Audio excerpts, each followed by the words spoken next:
Hey, we are back with another shadow work journal.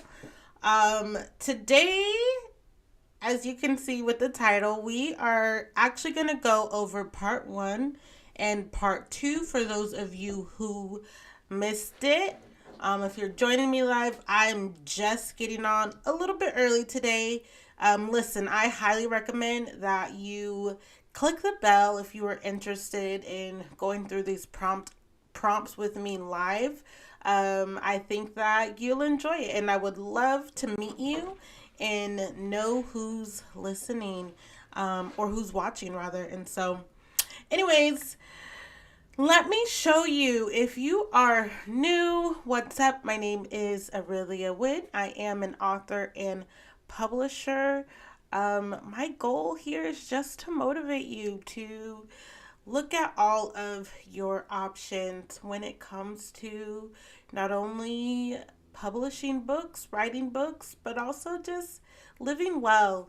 And so, one of the things that I found to be really helpful in my overall life journey is shadow work, and doing these shadow work journal prompts with you every week has been super helpful for me, and I hope that they've been serving you as well. Let me know in the comments. Maybe you have already gone through some shadow work. Let me know what your experience was. I would love to chat with you more. But if this is your first time, I want to show you where you can find this information on my website. If you visit misswin.com, here it is on the screen. And just as soon as you get there, just hit on learn more. I was actually doing some work on it. You're looking at the back end, I believe, of my whatever. Okay, so when you click on that, go to it will take you here and it'll say Mindful Writers Cafe, bing bang boom. You can see that all the information that you need is here. I am using this journal called Shadow Work Journal, Illuminating the Dark Side of Your Psyche by Luna and Soul. I've been loving it, you guys. I highly recommend that you get it. This is not endorsed or sponsored or backed by them in any way. This is something that I'm doing because I found a great tool, and hey, I thought, why not share it with you? I asked them if they would be so kind, and they were, to give us a discount code. Discount code is Dear Shadow for a 15% off discount. I just recently came out. If you visit shop and click on journals, you'll see some of the journals that I have designed. As a writer, I create tools for us, for myself, really. And so check it out. That's there.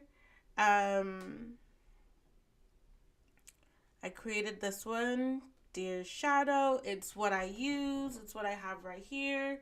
It's what I use to write all of my prompts in, and just to really keep my information safe. Not that anybody wants it, but you just, always want to keep this kind of stuff safe, as sometimes our writing can have information about our truest self. And so you want to make sure that you can create a safe space for yourself, is what I'm getting at. Not that you need to be worried about others, but just creating a safe space for yourself is equally as important.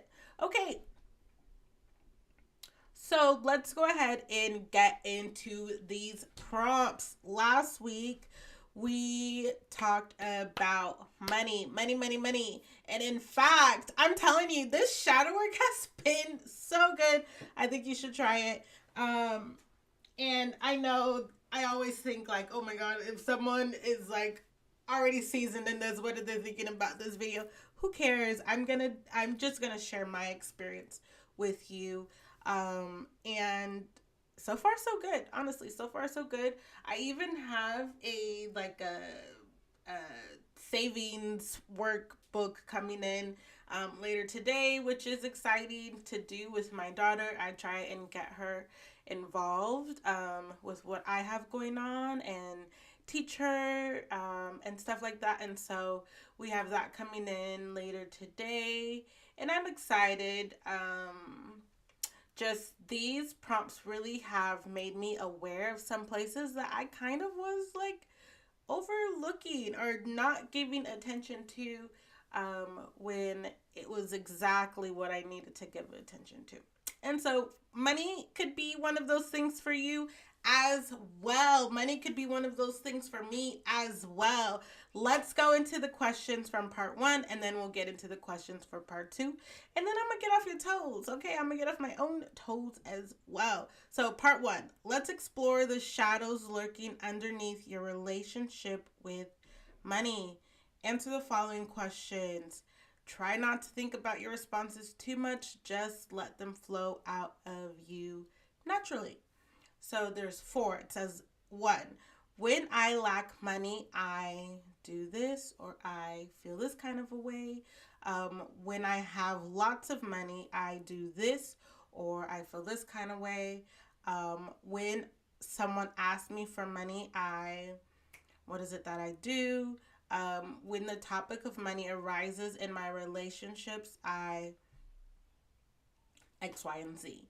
So once you have journaled about these questions, do some analysis. And you can absolutely pause and do this as you're watching it, or save this for later and come back to it so that way you can answer these questions. But after you have answered those questions about how you feel or what it is that you do with money, do some analysis. Do any of your responses trigger feelings of guilt, shame, embarrassment, anger, or general discomfort? If so, put asterisks next to the words, sentences, or concepts that put you on edge. Perhaps you will discover that you hoard, waste, or ignore money. You might even find that money is tied with your self-worth more than you thought. Whatever you asterisk reveals your money shadows. Ooh, ooh, ooh. Okay? And so after we did this one last week, I was like, okay, girl, now is the time to really look at this, right? To really give it another look, because maybe you are aware, or maybe this is something that's routine for you, or maybe this is something that you just heard of the first time and you want to look at again in a different perspective, right? And that's how we learn and that's how we grow, and we just got to keep it real. Not everybody is financially free. Not everybody's living life how they want to. And if you're wanting to grow with your finances, or if you're just wanting to grow personally, there's nothing wrong with that. There's nothing wrong with that. I actually really enjoy it. If I'm going to work on anything, if I have time, it's going to be myself. In fact, I make time to work on myself because I know that when I work on myself, I can then be a better person to help others, which I also enjoy doing.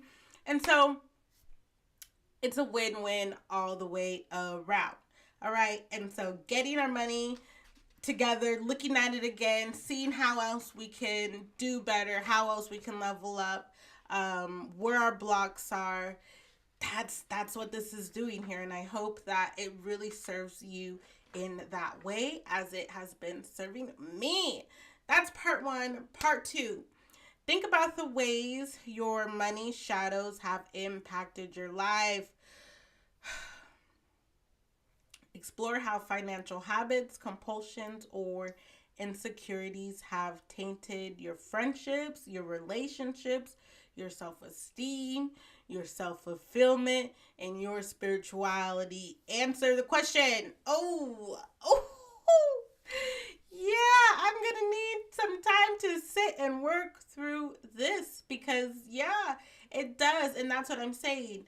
Who you are really does affect your ability to have friendships and relationships, and how you see yourself, how you talk to yourself really affects your self-esteem, your life circumstances. As much as people want to say that they don't affect you, they do. But we also have power on how they affect us and for how long they affect us and what we do about that effect, and what we think and how we feel. We actually have control over a lot of things, over a lot of it.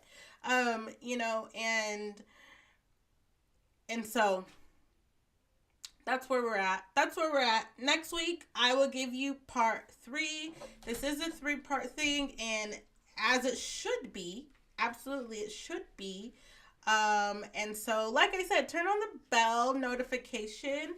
I am working through a 10-day challenge that I have given myself. And so, for at least the next 10 days, the time that we go live on Sunday and Wednesday could be a little bit different, could be earlier, could be later. But I don't want you to miss out if it is something that you would like to join live. Otherwise, I will see you later.